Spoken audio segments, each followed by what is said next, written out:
Welcome to the Deep Dive.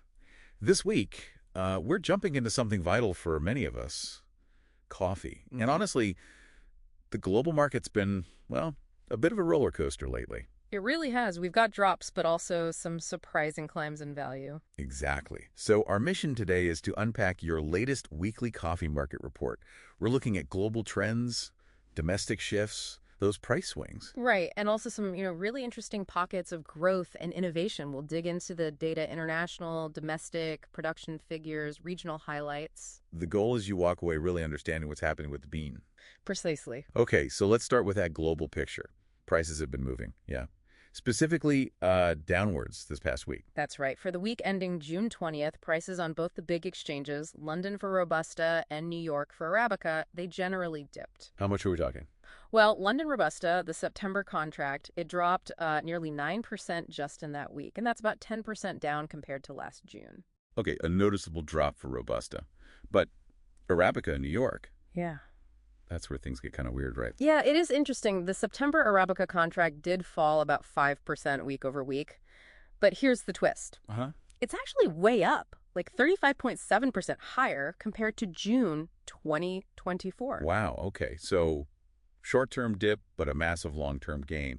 What's causing the immediate drop then? It seems mostly tied to good news on the supply side. Favorable weather in key growing areas and higher production forecasts. Like Brazil? Exactly. Brazil's looking at a small increase for 2025-26, maybe 0.5%, but that brings them to 65 million bags. That's a huge amount. 65 million, and their harvest is underway. Yeah, as of June 20th, about 43% done. Slightly behind last year, but, the weather's been dry and cool, which is good for harvesting. Okay, so Brazil's looking solid. What about Vietnam? Another giant. Vietnam's forecast is even more bullish, actually. They're expected to see production jump almost 7% for 2025-27. 7%.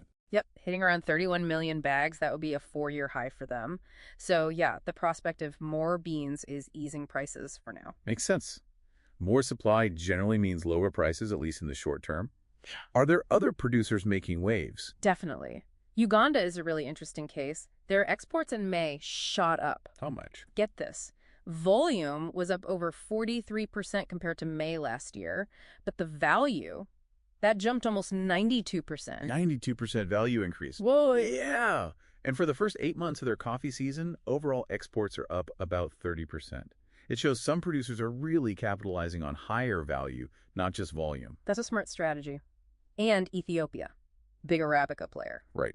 For Ethiopia, it's a mix. Those high New York Arabica prices are certainly helping exports. Plus, they've apparently relaxed their foreign exchange policy a bit.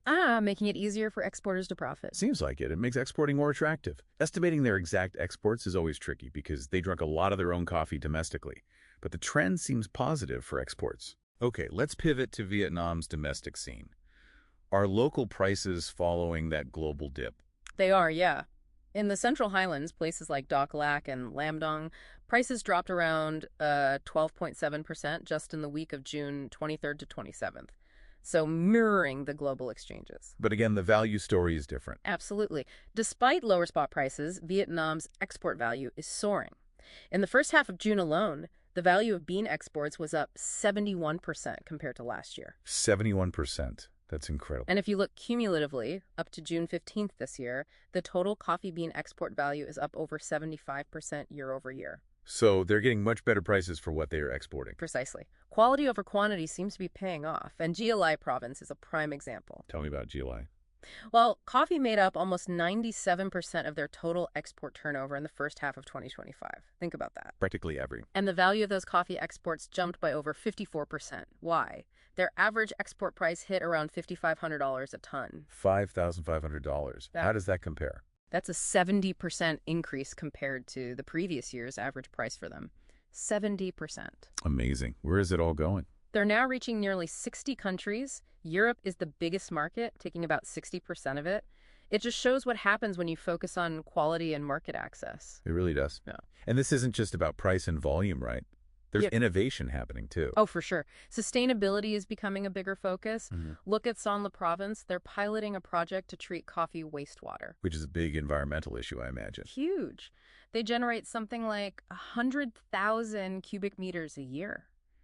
This project also turns the leftover coffee husks into organic fertilizer.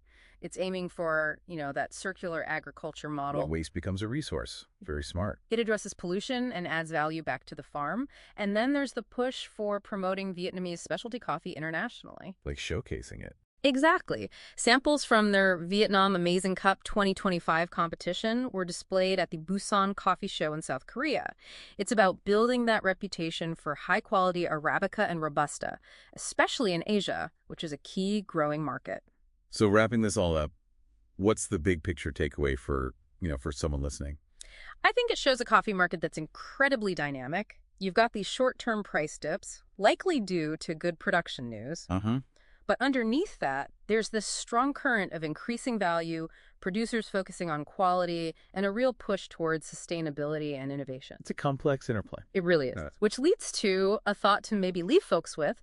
Yeah. Well, when you see these immediate price drops, but also these longer-term value gains and this focus on sustainability, how might all that eventually change your daily cup? And how does it affect the people growing the beans? Exactly. How does it reshape things from farm to cup? Definitely something to think about over that next coffee. Thanks for joining us for this deep dive.